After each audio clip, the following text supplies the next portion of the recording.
Hello, Bible readers. A few years ago, I led a study at First Lutheran on another Walter Brueggemann book called Sabbath as Resistance. There may be some things in Scripture, living in exile, for example, or the idea that God would dwell in a tabernacle. Some of this stuff requires us to take some leaps with our imaginations. But when it comes to God's use of Sabbath, and how important this concept is, what it's for, and what it fights, we don't have to imagine at all. We are told, especially in our times, to achieve, to accomplish, to perform, to possess 24/7. Our culture doesn't even rest when we go to the bathroom. That's a perfect time to check our texts or scroll social media or maybe even squeeze in a call. Our culture celebrates pulling the all-nighter. We celebrate a strong work ethic. And typically we look down on entitled people who have a strong rest ethic, as though they're trying to get by with not doing their fair share. Sabbath is as countercultural a concept as we know of. So that's why Brueggemann puts a spotlight on Exodus chapter 31, verse 17. It is a sign forever between me and the people of Israel that in 6 days the Lord made heaven and earth, and on the seventh day God rested and was refreshed. We're going to learn more about that last word, refreshed. There's some good stuff that I'm looking forward to sharing with you today.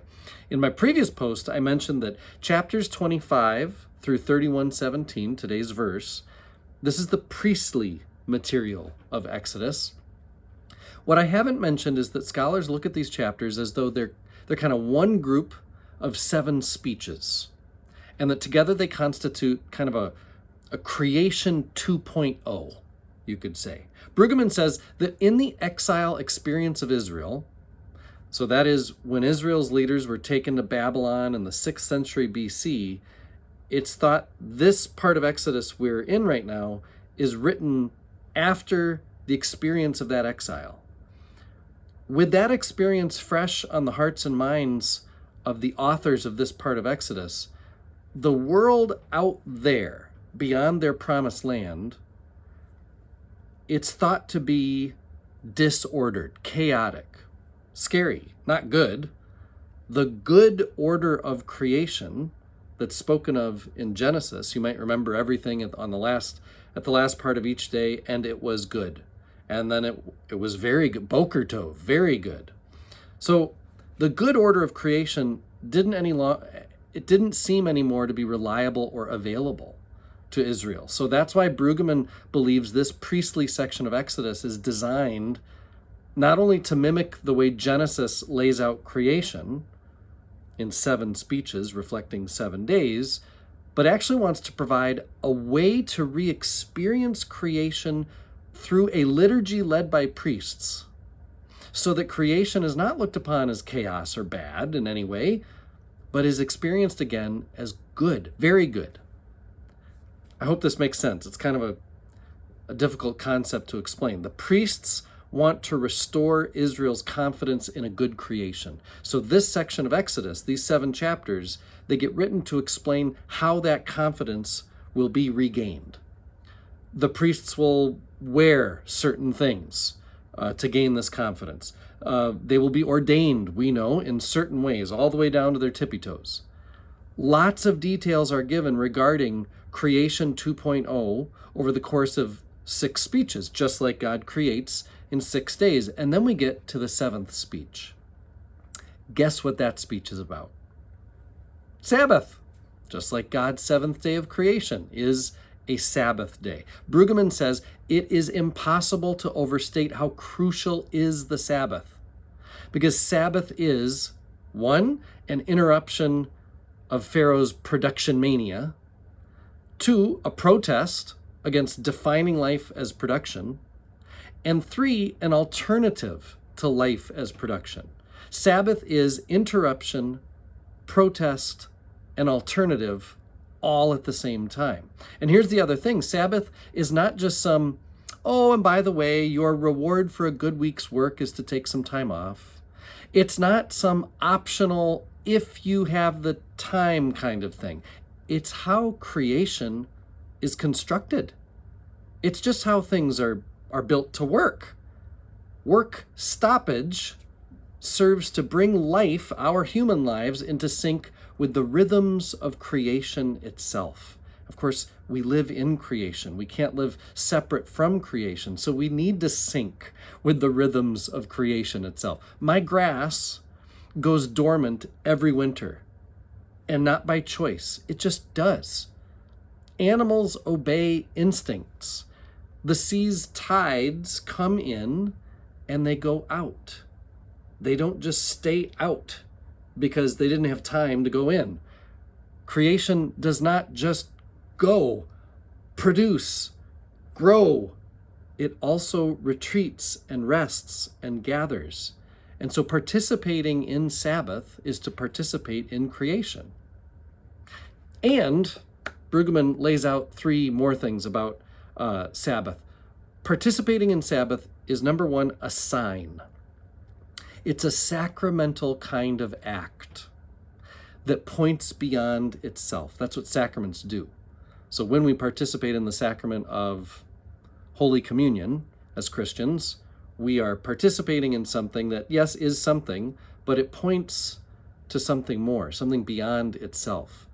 When we stop our work and obey the Sabbath commandment, we recognize the world belongs to God and that the world has worth beyond our own productivity. The Sabbath is, number two, as our verse for today says, holy for us. It's a time that is other than all other time. It's a time of thick engagement with God and God's gifts that's different from all the other times of the week that are less intensely God-connected.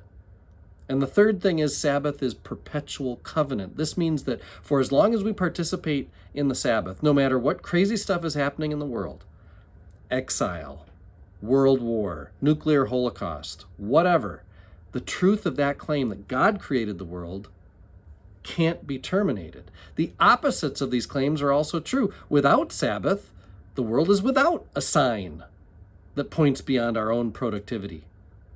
We can convince ourselves the world depends on our work, rather than remembering God did all the work necessary for this world to already be good. We don't have to make it good with our productivity. And without Sabbath, we're without an experience of time that is other, that is holy.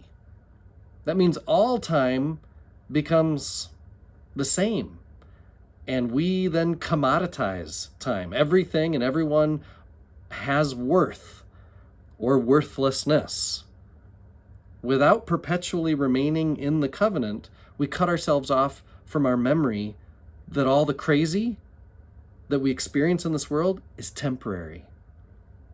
So not only are there things we experience when we participate in Sabbath, when we don't participate in Sabbath, there's things that we are bereft of, that we are without.